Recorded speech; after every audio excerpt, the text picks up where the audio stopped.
Well, hello, my lovelies. Welcome. I'm Lady MCreepsta.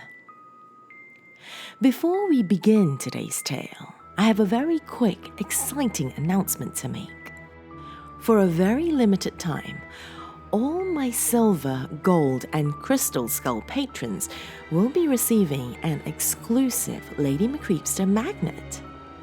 So, if you become a patron at the silver, gold, or crystal skull level now, or upgrade your tier level successfully before the 30th of June 2018, you'll receive one of these in the mail.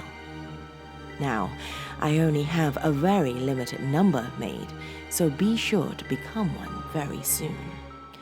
Visit patreon.com/Lady MCreepsta. A direct link is in the description below. Now, on with today's tale. This one was chosen by my beautiful dark family of Patreon in my secret lair, and it's a horror that I think is more terrifying than most. So come, my dears, lean in closer and we'll begin.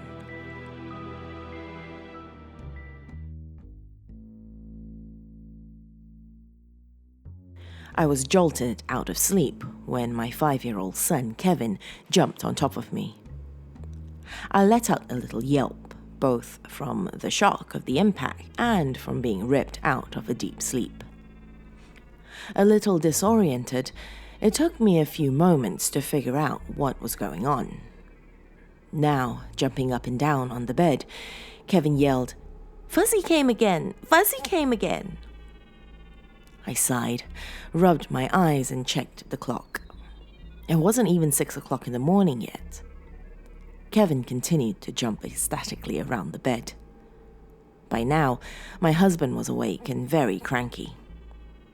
He looked over to the clock and, seeing the time, released a frustrated moan. "Jesus, kid, can't you wait until at least 6? He murmured sleepily. He, too, had been sleeping soundly. "Fuzzy came again! I told you he would!" Kevin was too excited to care what time it was. It could have been 1 in the morning for all he cared. "He's back! He's back!" Fuzzy, as he called him, was what we assumed was Kevin's imaginary friend. He described Fuzzy as a colorful creature that arrives in a magical mist through his window every night, and they played together. Kevin claimed that he would change colors and even shape, but he was always fuzzy. My husband and I both dismissed this as an imaginary friend phase, as we lived in a somewhat rural area outside of a minor city, and there was no one around to play with. Every morning, he would tell us what he did with Fuzzy last night. His stories would include making puzzles, reading books, jumping around, and cuddling. The one thing that was weird, though, was the fact that Kevin had, at first, told us that Fuzzy didn't want us to know about his nightly visits. A bit put off at first, I soon disregarded this as merely a child's need to feel special because he had a secret. Sometimes, I felt the need to check in on Kevin at night just to make sure everything was all right. The main reason I didn't was because Kevin was a very light sleeper, in contrast to me and my husband, who were very heavy sleepers, and I didn't want to run the risk of waking him up. Kevin had stopped talking about Fuzzy a couple of months back, so we just assumed that he had grown out of it. I didn't see anything wrong with Kevin bringing Fuzzy back. I was happy, as long as he was happy. I was a housewife. My husband worked in the city and was gone pretty much all day, so I cared for Kevin as he wasn't in school yet. It did get rather annoying after a while, constantly being bombarded with stories of Fuzzy all day. I smiled at Kevin's enthusiasm, but deep down, I felt a sense of dread welling up at the idea of Fuzzy returning. I got up out of bed and left the room, leaving my husband to deal with Kevin, and went downstairs. while making breakfast, I decided to check the newspaper. A car crashed on the interstate and no body was found. A rich lady donated some money to the state for park improvements or something, claiming that their current state was simply unacceptable. There was a short editorial on why kids are doing poorly in school and parenting suggestions on the topic. An old man accused of pedophilia and using hallucinogens and other drugs to lure children, arrested 3 months ago, was released from jail as there was not enough incriminating evidence. There was some sports stuff too, but I didn't bother checking that as I was never really into sports. Later that day, I was in Kevin's room cleaning up. It smelled funny in his room. In fact, the last time I remembered it smelling this way was the last time Kevin was talking about Fuzzy. I thought about it for a moment, but decided to just dismiss it as fermented body odor from him jumping around on his bed with his imaginary friend. I decided to open the window as it was giving me a headache. Looking out, I saw Kevin out in the yard playing with some of his toys. It had rained last night, and the ground was soft and muddy, so I made sure to warn him not to go near the mud. I lowered my head to withdraw back into the room, but noticed something on the ground beneath the window.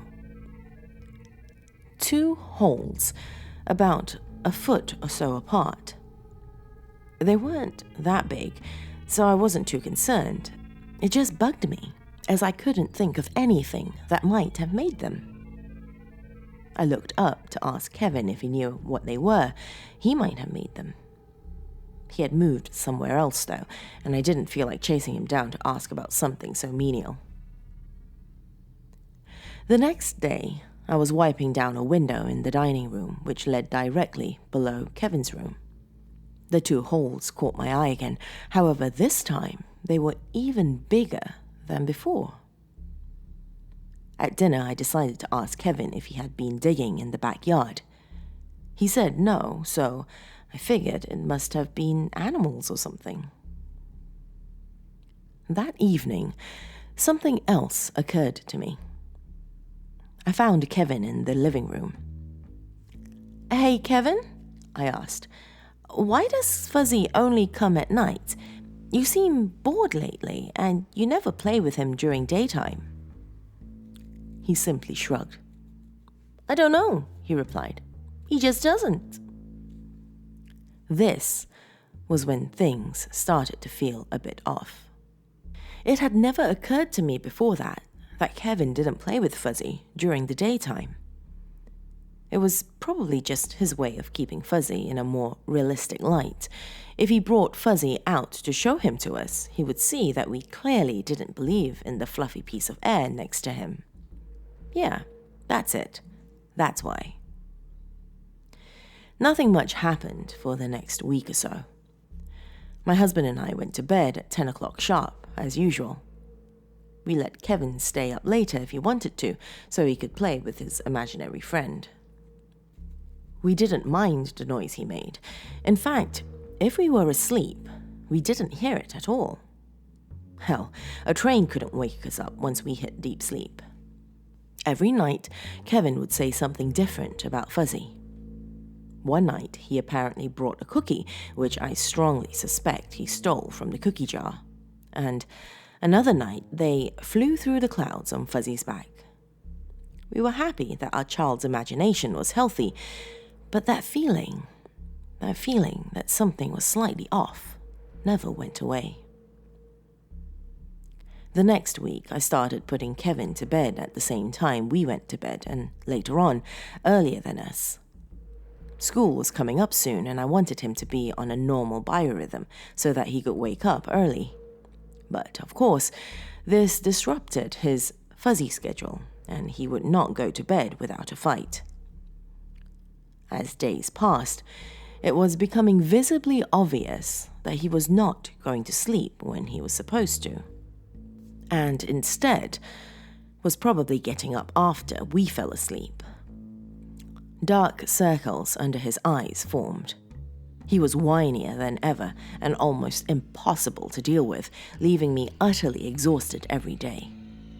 Needless to say, I had no trouble falling asleep that week.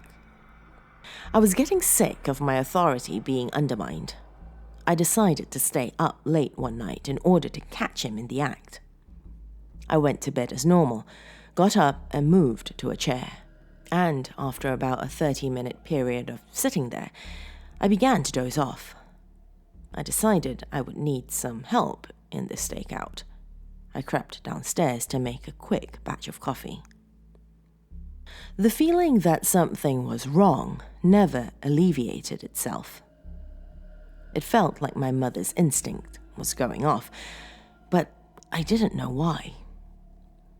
I stood in the kitchen sipping my coffee for what seemed to be ages. Frequently glancing at the clock didn't help. I spent most of the time reading the newspaper, and every time I began to doze off, I got more coffee. Accustomed to utter silence, I jumped a little when I heard a little thump coming from upstairs.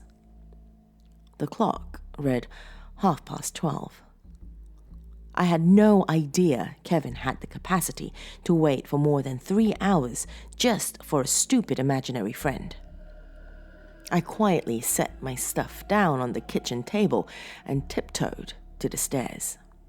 I made sure to avoid the creaky steps as I slowly ascended into the darkness of the second floor. Just as I reached the top step, I heard Kevin's voice from down the hallway. "Fuzzy!" It was now blindingly obvious that Kevin was awake. I heard another thump from Kevin's room as I slowly made my way down the hallway.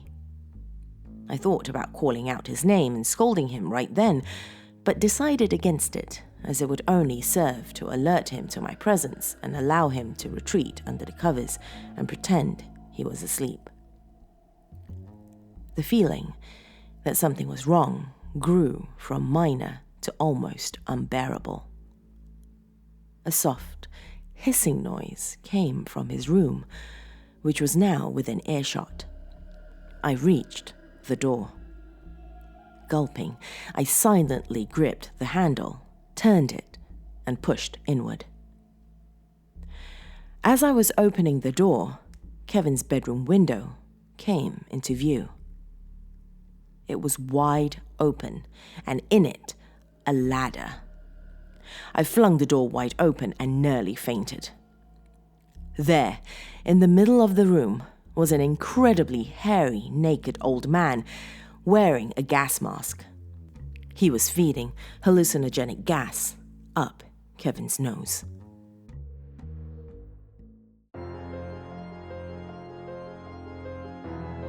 A horror that is every parent's nightmare. Thank you for joining me this evening, my dears. If you have just stumbled across my realm, be sure to hit that subscribe button along with that bell icon before you leave. Till next time, my lovelies, sweet dreams.